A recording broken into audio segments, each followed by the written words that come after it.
sure I've got to this chapter. There've been so many interruptions. Oh, it's freezing today. Well, no, not freezing. That's an exaggeration. That's me talking about the problem state, which is, I think, this is the last one we explored.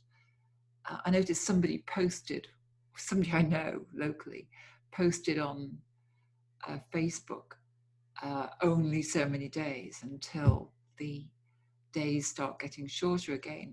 I thought, I mean, it's glorious here at the moment. It's a blippy day today because it's cold and wet. Well, however, that wet is much needed in the gardens. So there's so much to appreciate and to really love. And I thought, why are they posting that? Sometimes I can't resist, and I make comments on Facebook, probably when I shouldn't. And I actually said, what's your intention in posting that? Because clearly it was like a down thought, a problem state for herself. But why share it? You want everybody else to be down with you? Anyway, so I mismatched her, which is one of the next filter, match or mismatch. So some of us like to be liked and to please other people. Not good if you want to do provocative coaching. Not possible. Just looking at messages coming up here. Somebody telling me what they cannot do. Interesting. And some of us would rather have confrontation and argument. Let's get rid of that. Sometimes we prefer one approach in one context and another in a different context. Also important to remember that none of these are right or wrong. They all have a place. When they're used inappropriately, as I think that Facebook was, then not wrong, but not the best choice, not in my view of the world. So whichever approach we like better shows the way in which we behave.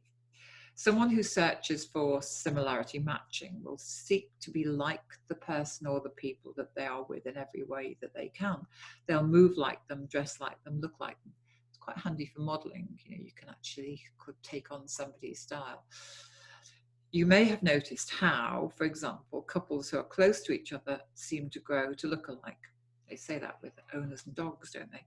This is not surprising when you think that people who are fond of each other or in love will match each other's behavior and expressions.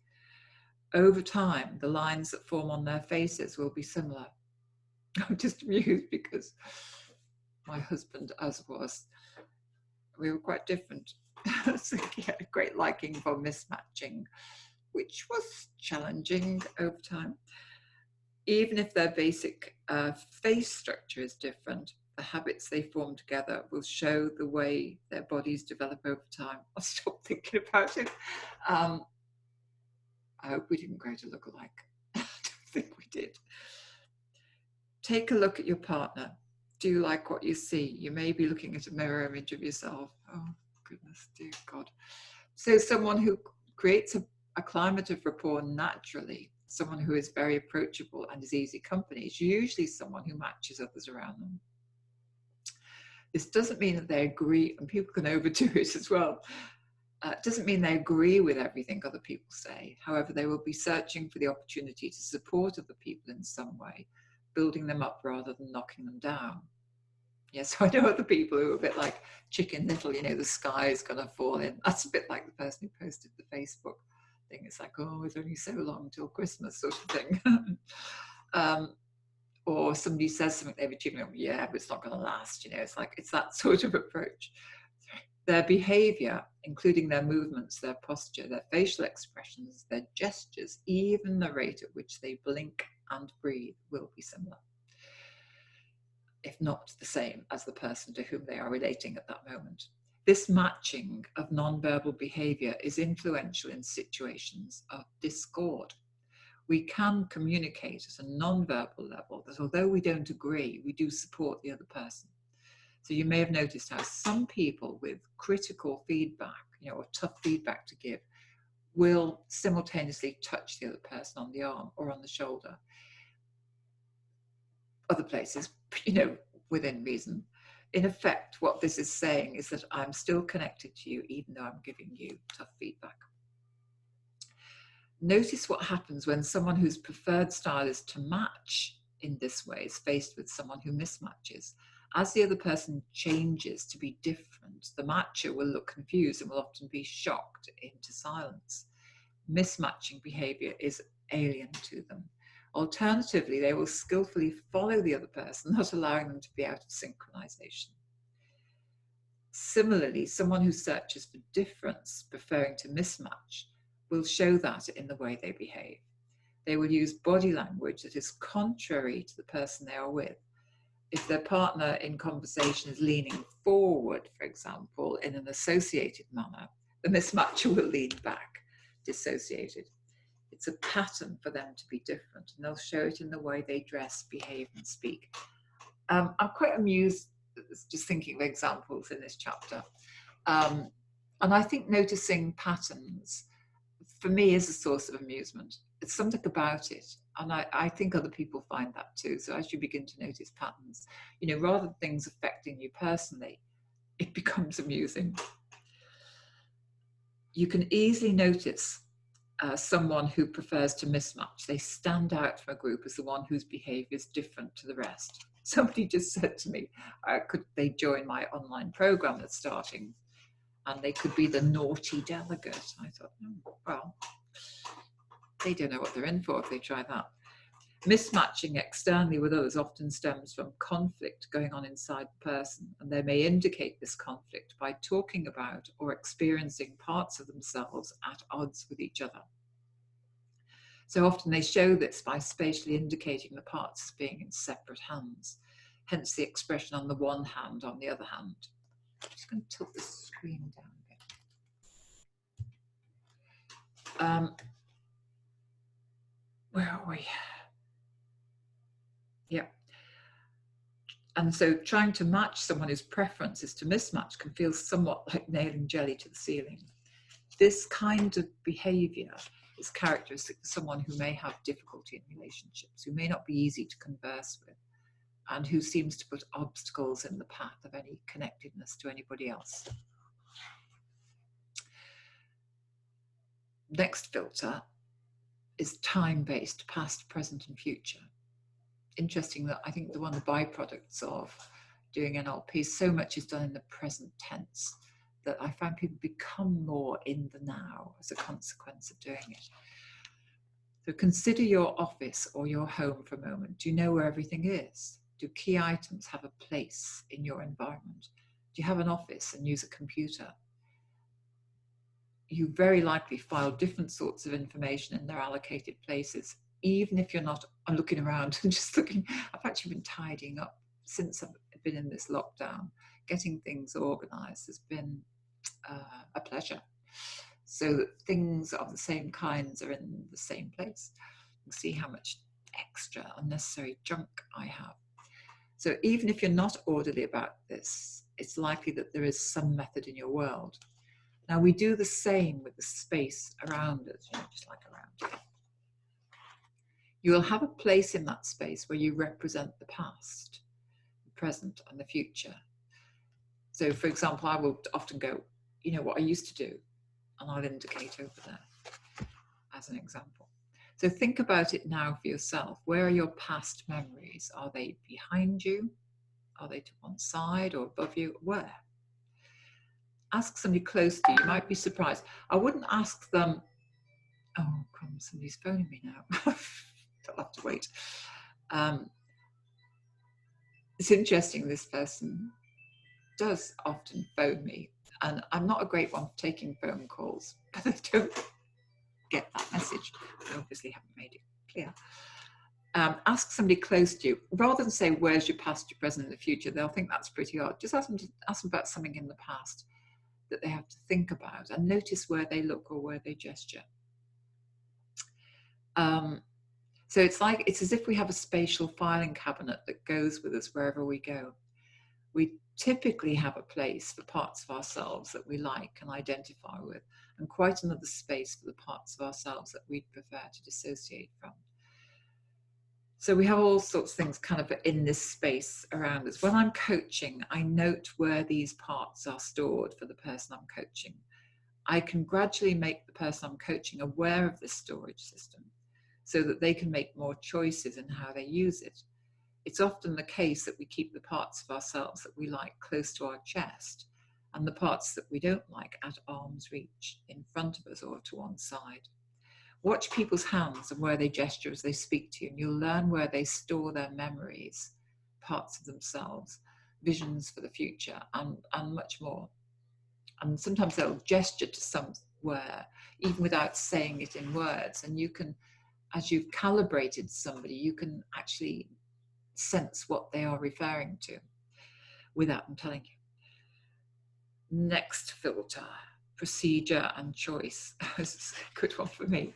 I'm not high on procedure, although I recognize I'm following much more of a, will be following much more of a procedure for the online, I think, for the online programs. Whereas when I run live programs, I operate very much in the moment with what's happening at the time. So we give clues about how we make decisions by where we gesture.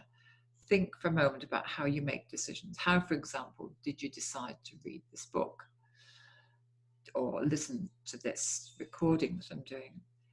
Did you have a choice of books, or was its purchase a part of a planned approach and this was one step in a sequence? Whichever it was indicates your preference for choices or procedures. It's all going on in a minute. Let's talk about this chapter that's prompting lots of external things to go on. All I need now is the post person to arrive and knock on the door.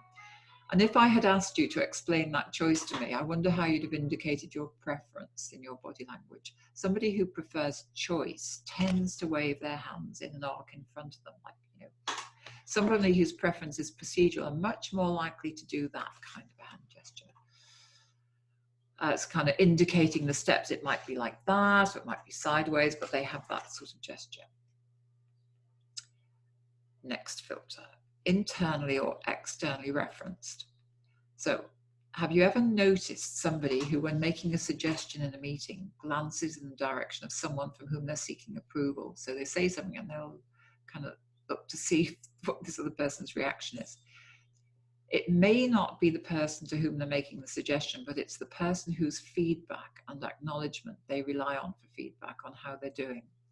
So this is characteristic of somebody who is externally referenced, and that they need feedback from an external source to know how they're doing.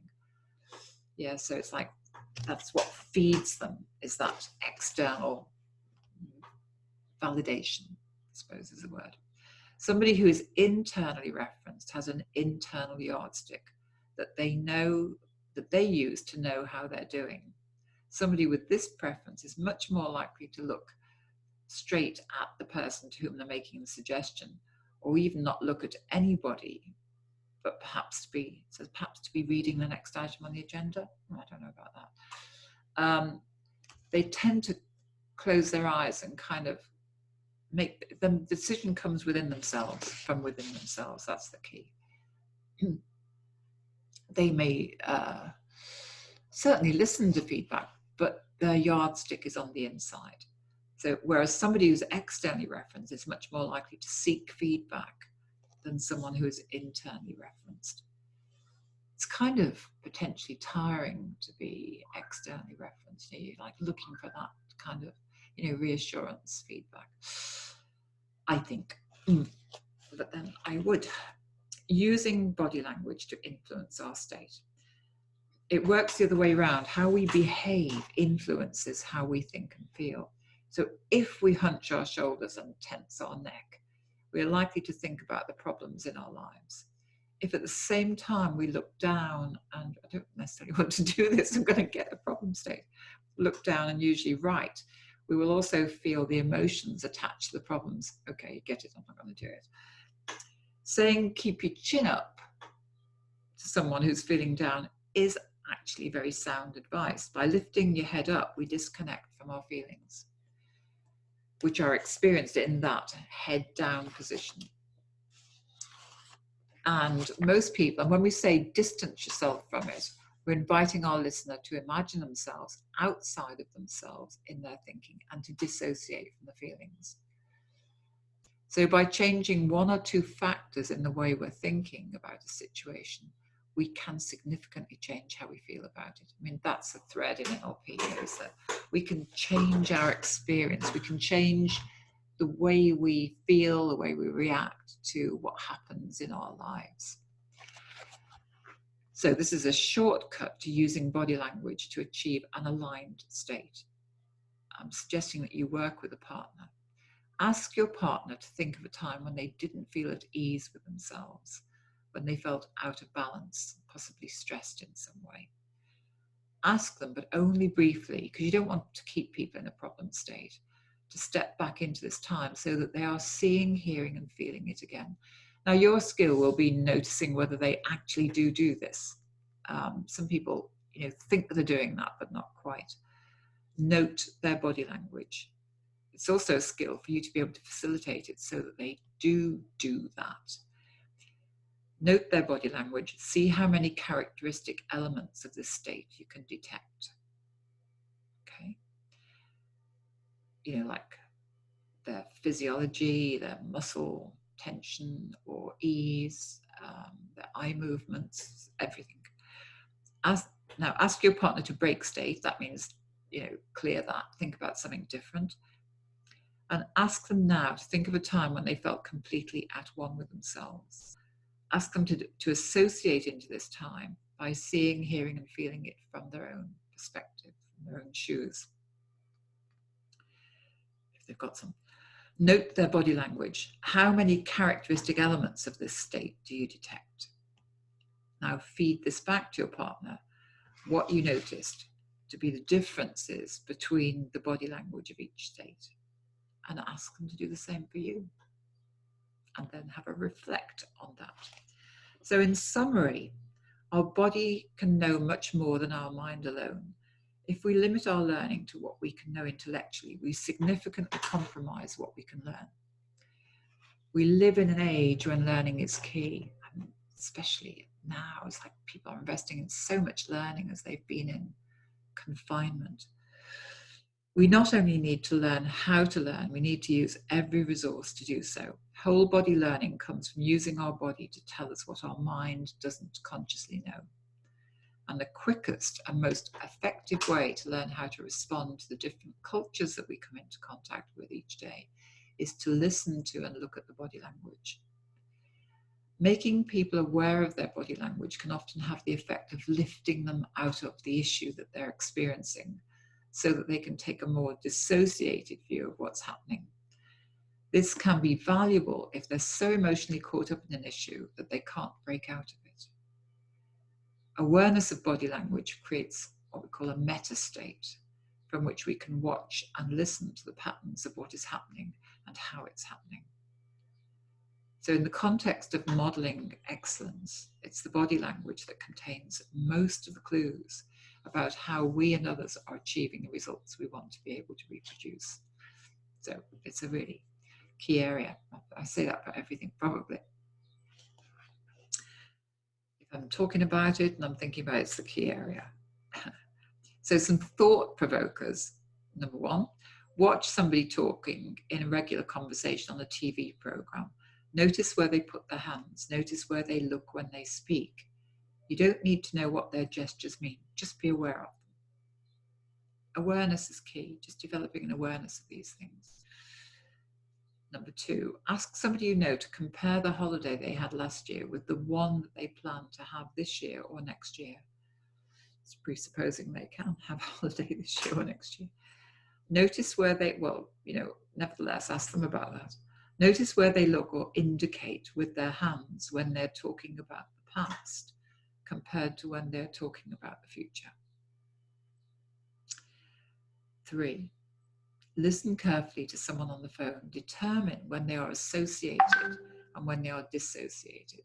I mean, that's presupposing they do switch from one to the other, and do that by the emotion or the absence of it in their voice. Number 4, pay attention to one person in the next meeting you attend. Choose a meeting where you don't have a key role so you can give time to observing somebody else. And don't stare at them. I shouldn't say don't, should I?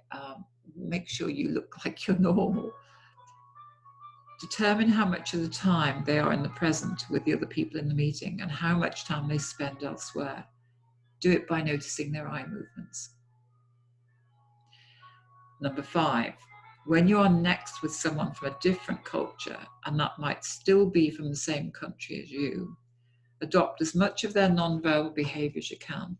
When you do this, what do you learn about their underlying values? The key question is, what has to be true for them to be behaving in this way? Okay, and the story at the end of the chapter, which has always been a tradition with NLP, is to finish things with a story. Not just finish, but stories. They're very powerful ways of influencing. And this is actually a section taken from The Lost World of the Kalahari by Lawrence van der Post. Not allowed to use this in 4th edition because it takes forever to get permission, and I didn't have to get these permissions at the time of writing this book. According to my mother's elder sister, our favourite aunt, who could count up to 10 in Bushman and utter his formal greeting for our delight, although invariably she went dangerously purple in the process, it was fatal to remark on the Bushman's smallness in his presence. More, it was often perilous to show in one's bearing that one was aware of dealing with a person smaller than oneself. Our old Suto hands strongly supported my aunt with their own colourful illustrations. They said they'd always been warned never to show any surprise if they unexpectedly came upon a Bushman in the veldt, in case he took it to imply they could have seen him sooner had he not been so small. When unexpectedly one ran into a Bushman, the only wise thing to do was promptly to blame oneself for the surprise and say, "Oh, please don't look so offended. Do you really imagine a big person like you could hide without being seen? Why, we saw you from a long way off and we came straight here." Immediately the fire in those shining eyes would die down, the golden chest expand enormously, and gracefully he would make one welcome. In fact, the oldest of the old Basutos once told me one could not do better than use the Bushman's own greeting, raising one's open right hand high above the head.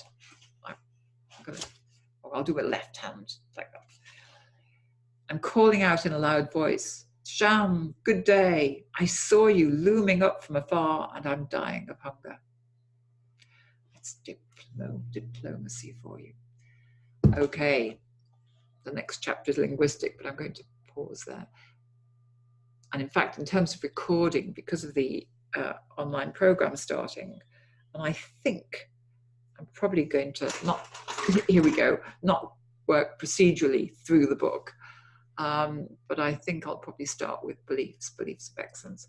So I'm probably going to record that one next, so it's there for people to listen to, as I've got quite a bit to go in the rest of the book to get it all recorded.